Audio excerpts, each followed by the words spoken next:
Bonjour et bienvenue sur les tests de Roro. J'espère que vous allez bien.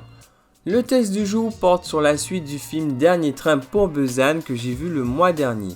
Et vu le niveau de celui-ci, j'avais hâte de mettre la main sur l'opus suivant intitulé Peninsula dans sa version Blu-ray. J'ai pris une jolie claque avec Dernier train pour Busan. Pas spécialement sur la technique, bien qu'il s'en tirait pas trop mal, mais peut-être que la suite sera bien mieux lotie à ce niveau-là. La réponse. Côté visuel, Peninsula est distribué par Metropolitan. Le ratio de l'image est au format 2:39.1. Les images ont été captées en numérique et il en résulte des visuels fort détaillés, c'est même plutôt impressionnant, tant pour les scènes intérieures qu'extérieures. D'autant plus que l'éclairage choisi n'est pas des plus favorables car le film se déroule majoritairement dans l'obscurité. D'ailleurs, revenons sur les jeux lumineux qui malgré tout sont éclatants avec des couleurs qui le sont tout autant. De fortes nuances de couleurs très chaudes qui dénotent avec de fortes nuances de couleurs très froides. C'est un bon parti pris pour une image qui claque. Par contre, en termes de CGI, là, c'est la douche froide. L'incrustation est très perfectible et dénote avec le rendu global.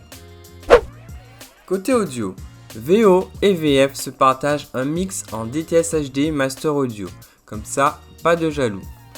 Alors, j'ai été quelque peu déçu, pas autant que celui du précédent opus, qui manquait de poids, de dynamique et où il fallait drastiquement augmenter le volume général.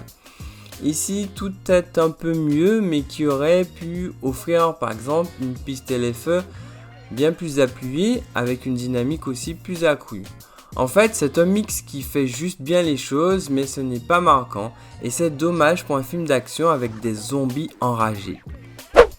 Côté film, plus on avance et plus la déception se creuse. Niveau narration, l'œuvre n'arrive pas à la hauteur du premier. Bien que les films de zombies sont légion, dans le Dernier train de Busan, l'action va en crescendo avec maîtrise et la mise en scène est très bien réussie. Et celui-ci arrive, et ce malgré le chaos dominant, à faire de l'émotion humaine le cœur du récit et ce de fort belle manière. Contrairement à Peninsula où l'action s'enchaîne certes, mais on ne prend ni le temps de connaître et ni le temps de s'attacher au personnage. Et l'on va dans la surenchère pour toucher le spectateur émotionnellement. La scène de la fin en est le parfait exemple. On veut à tout prix nous toucher, mais c'est poussif, poussif et poussif. Côté positif, il y a de jolies intentions artistiques, notamment sur les jeux de lumière et de couleurs, mais ça, je l'ai déjà plus ou moins mentionné dans la partie visuelle. En conclusion, Peninsula malheureusement ne peut compter principalement que sur sa plastique visuelle, car bien que le mix audio fasse le job, celui-ci manque d'énergie et qui plus est, la narration fait dans le déjà vu sans brin d'étincelle. C'est la fin de ce test, j'espère que le contenu vous a plu. Si c'est le cas, likez ou laissez-moi vos avis en commentaire. Et enfin, n'oubliez pas de vous abonner bien sûr. A bientôt pour de prochains contenus.